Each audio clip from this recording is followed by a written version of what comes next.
Remember, when you label each part of the diagram, you have to define it as well. Yeah. Are we only going to end up labeling part of this because we aren't to the end of the story? Or are we going to end up labeling? You and I are on the same wavelength. Yeah. We can only work on exposition and rising action right now, can't we? And we're not even all the way through the rising action yet, are we?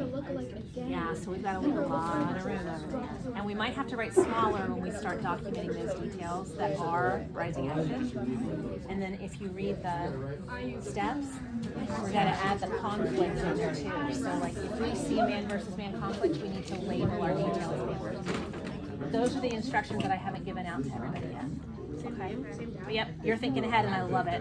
Now remember to define each of the parts of the plot diagram too, okay? We have to like write under them what they mean.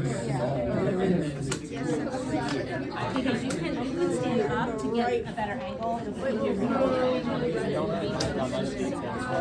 Are we allowed to do this like after? How are we doing over here, you guys? What about I start? Okay. So, did you define intro to characters and setting?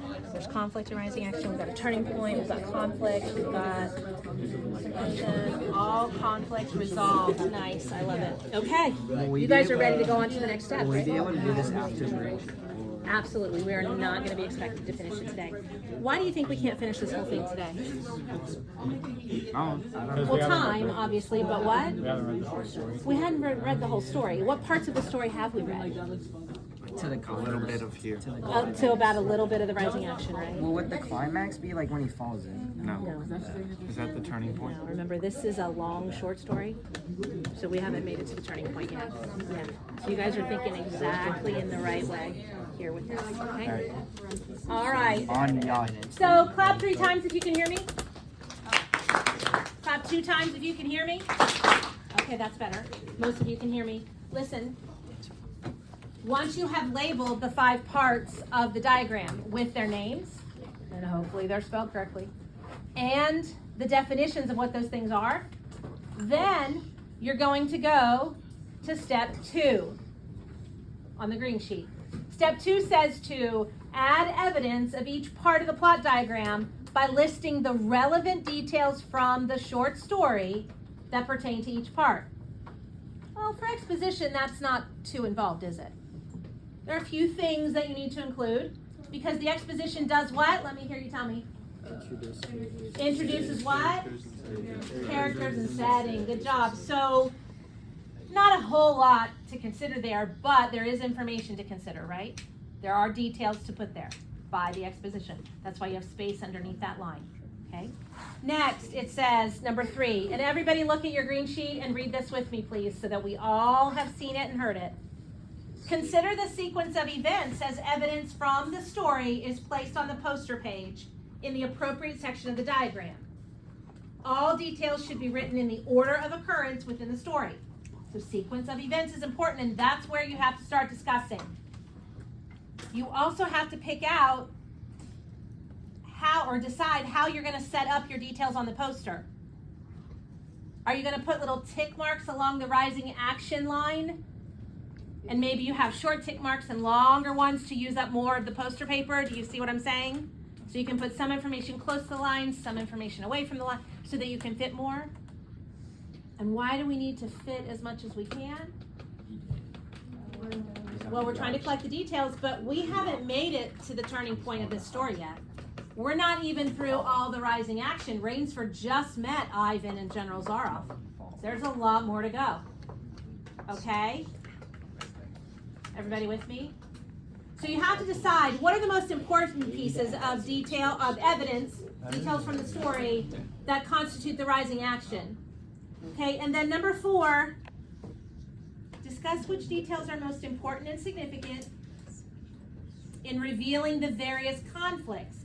I want you to focus on details from the story that reveal the type of conflicts that we recognize as this story progresses. Does that make sense? So it's going to be the conflict details that you're putting on your poster, and you need to label them by category, either internal or external, and by type. Man versus self, man versus man versus society, man versus nature, man versus machine. Understood? All right, at this point, I'm gonna be coming around table to table and checking out your progress, answering any questions, maybe making suggestions. We'll see how you're doing, okay? So let's get to it.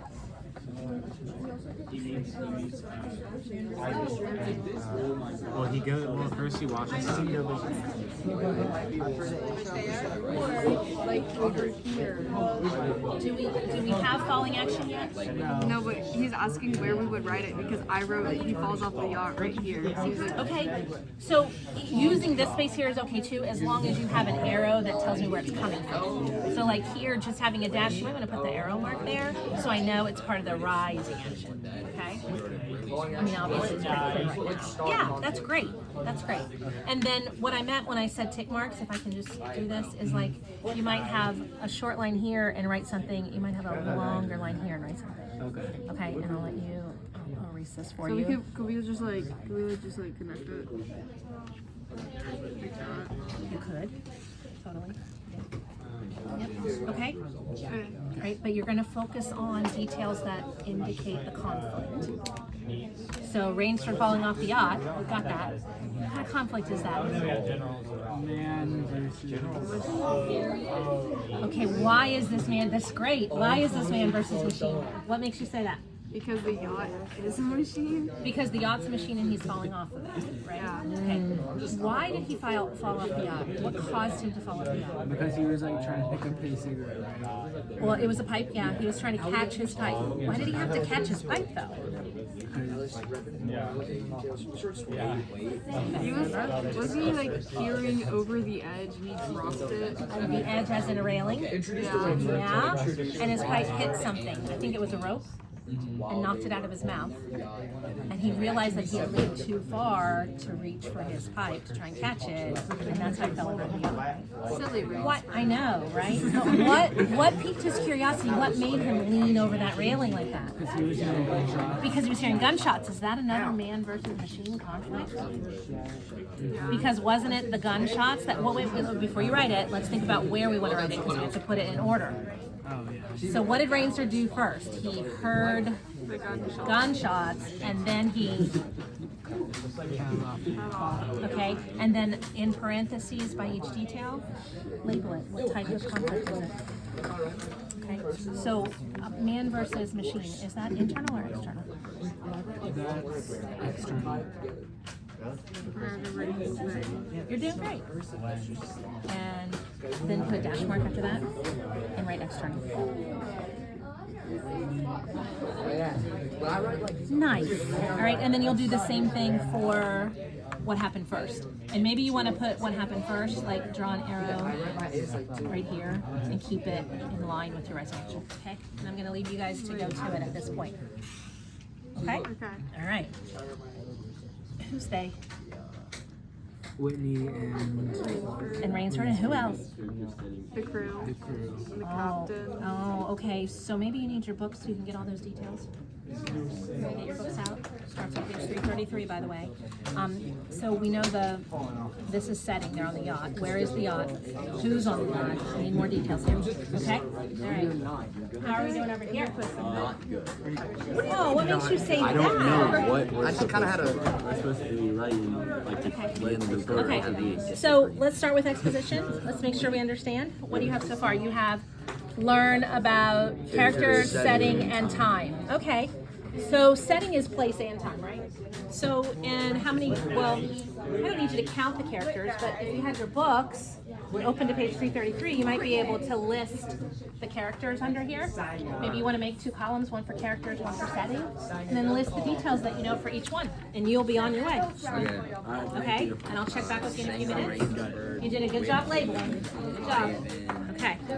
You even gave me a color code for the writing. Oh, that's just because Lucas. Nice. I like the detail there. Whoa, look at this one. All right. So now you're starting to list the characters.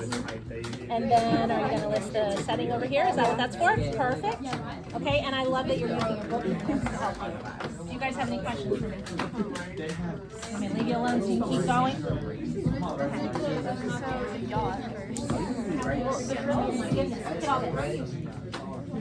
So, have you included the characters in all this? Yes. Have you included the setting? Yes. Yes, what's the setting? It says that they were on a yacht in Mediterranean, the Caribbean Sea. Uh-huh. And then it says that they're headed to the Amazon rainforest. And then it says that they were passing Ship Trap Island. You got it all. You included all of it. Nice job. Impressed, but not surprised. Okay, nice job, you guys. And then characters, we've got Sanger Rainsford. Anybody else? Whitney. And anybody else? Not yet. Not yet. And there is another character that is spoken about on the yacht. Nielsen. And what position is he on the yacht? Captain Nielsen. So you might want to open the book, make sure you spell Nielsen correctly. You might want to work him in. And if you need to draw an arrow to work him in, that's totally fine. Okay? Nice job, you guys. Nice job. Let's check out everyone up here. No, it's okay. Great. I'm going to be over to check on your table in just a second. Let me see the progress here. Oh, we're already in the rising action. Are we focused on conflict with what we're writing? We're doing all of it. What does that mean? Okay, okay. So down here you've got characters. And you have setting also? Yes. You've got the yacht, you've got the Caribbean Sea, you've got the Amazon rainforest, is that what that says? Reading upside down is not my strength. Early 1900s, good. What is the yacht near at the point in time that Rainsford falls off the ship? Do you want to include Ship Trap Island? Okay. Nice progress, you guys. Good job. Your table's over here, dear. Come on. It's okay. We don't need to compare ourselves, right? This is what? We haven't gone to climax, right? That's the rising action. Yes. Oh my gosh. On camera's cool. Yes. Okay, so understand that we haven't read very much of the rising action. So you're going to want to leave some space on either side of this line to continue to put rising action in. We haven't made it to the climax or the turning point yet. So we're focused on exposition details and rising action details, right? Okay, tell me what you have for exposition. Sanger, Rainsford, Whitney, and Captain Nielsen. Okay. Should we also put like the guy in the cave? Because like he's a person. What guy in what cave on the yacht? We're on the yacht here. We're on the yacht here. We haven't. Okay, now that you were talking about characters, Yeah. let's go to setting. We've got the Caribbean Sea. What about Ship Trap Island though, in relation to Caribbean Sea? What? They were talking about. They saw it. They passed. Could they see it? It was dark. No, they knew where it was. They knew where it was. How did they know? Because it's like there's like a sailor's myth about like Sailor lore, you know, they had a dread of the place, right? Okay, and they could sense it. Yeah. So even though it was dark, they knew they were near Ship Trap Island. Okay, so they're on a what? In the Caribbean Sea. And then what preposition is going to help us define how Ship Trap Island fits in? That preposition tells us where. By By Ship Trap Island or near Ship Trap Island, right? Okay, or you could say close to. It doesn't have to be a preposition. So you want to make sure you include that. But where were they headed? Amazon rainforest. To the Amazon rainforest. Do you think that's part of the setting? Yeah, we need to know that's where they were headed. Okay. All right. Nice job. So, Oh my! at this point, I want you to look at the clock and I want you to take 2 more minutes to finalize details that you can include today. Yes, we are going to continue to construct this annotated plot diagram after our break on January 6th. Okay? We need to do some finalizing of the details for rising action exposition, right? And then we need to do some more reading. Okay. All right. We'll start to clean up in 2 minutes. So when the clock says 2:23, maybe 2:24, we'll start to clean up, okay? All right.